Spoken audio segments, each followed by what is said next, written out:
حضرت امام غزالی رحمۃ اللہ علیہ نے ایک حدیث بیان کی جو میں نے اس کو لکھ لیا، اور میں نے کہا چلو یہ حدیث چونکہ آپ احیاء العلوم میں بہت چیزیں ہیں تو اب وہ دل سے ریلیٹڈ ہے جی، کہ حضرت صلی اللہ علیہ وسلم کا ارشاد ہے دل چار قسم کے ہیں۔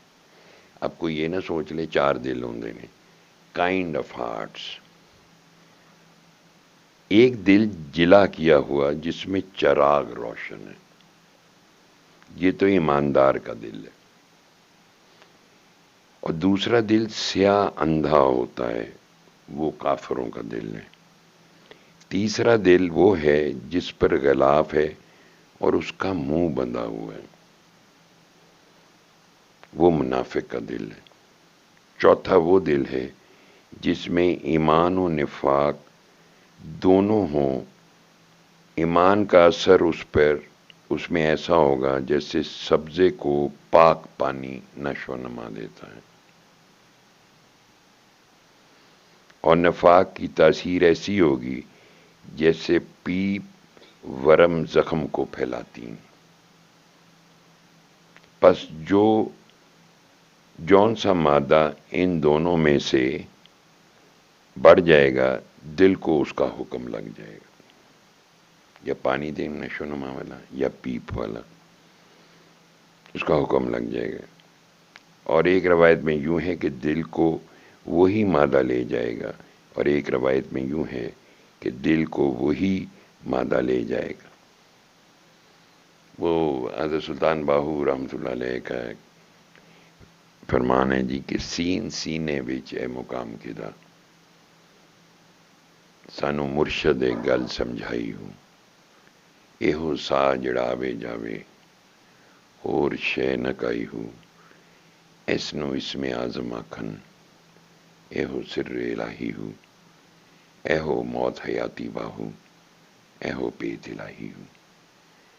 ایہو موت حیاتی باہو کہ مرنے سے پہلے مر جاؤ تو حیات پالو گے، حیات جاویدہ موتو قبل ان تموتو، ایہو پیت الہی ہوں۔ لیکن جیسے خرم صاحب نے کہا، اختیار اور مجازی اختیار جو عارضی ہے، ایک امتحان گاہ ہے جس کے اندر جیسے کہا جاتا ہے کہ دل کے بہت سارے دروازے ہیں، ایک قلعے کی مانند ہے جس کے بہت سارے دروازے ہیں، ان دروازوں میں سے کون کون داخل ہوگا ہمیں تو نہیں معلوم نا، ہم تو دل ایک سمجھتے ہیں جڑا اندر ڈکیا ہے۔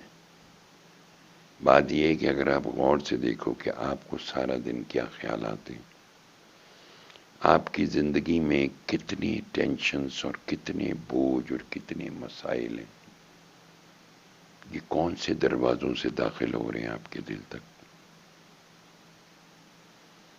اس آنکھ کے دیکھنے سے ایک دروازہ کھولتا ہے جو دل کے اوپر بوجھ ڈالتا ہے، اس آنکھ کے دیکھنے سے حسد پیدا ہوتا ہے، کڑن جلن رشک، اس کان کے سننے سے کوئی اور دروازہ کھلتا ہے۔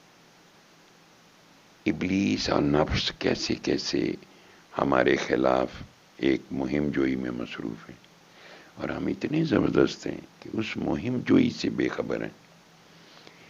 وہ ایک لمحہ نہیں ضائع کرے گا ابلیس ہمیں پچھاڑنے، برباد کرنے، دوزخ میں ٹنگ مارنے کے لیے۔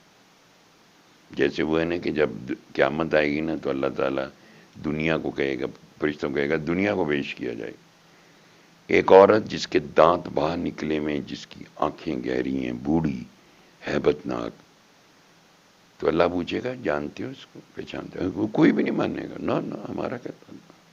اللہ نے کہا، فرمائے گا یہ وہی ہے جس کی تم تقلید کرتے تھے۔ فرشتوں کو حکم کرے گا اس دنیا کو تو دوزخ میں پھینکو نا۔ وہ جاتے تھے کہ یہ بار الہ میرے محبت کرنے والوں کو بھی میرے ساتھ بھیجتے، تو حکم ہوگا ہاں ان کو بھی اس کے ساتھ جیل میں دوزخ میں پھینک دو۔ بات یہ ہے کہ ہمیں یہ ساری چیزیں سمبولک لگتی ہیں، یا یہ وہ میٹافر ہے جس کو ڈیکوڈ کرنا ہر ایک کے لیے مشکل ہوتا ہے۔ آسان لفظوں میں آپ کے دل کے اوپر دباؤ ہے، کل کی ہوئے گا، بیٹی کا رشتہ کرنا ہے، پیسے کہاں سے؟ یہ وہ باتیں جو لوگ مجھے لکھتے ہیں، کیا بنے گا؟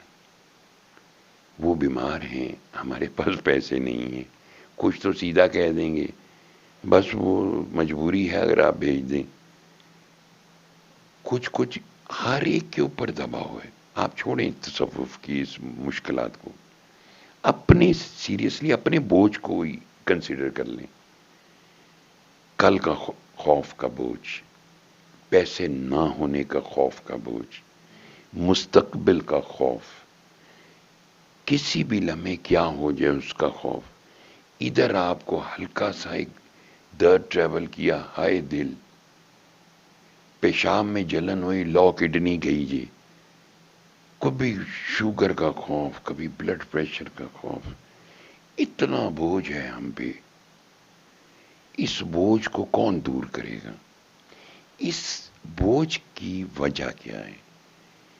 ہم جس کام کے لیے ہم بھیجے گئے تھے، وَمَا خَلَقْتُ الْجِنَّ وَالْإِنسَ إِلَّا لِيَعْبُدُونِ، ہم نے جن و انس کو اپنی پہچان کے لیے پیدا کیا۔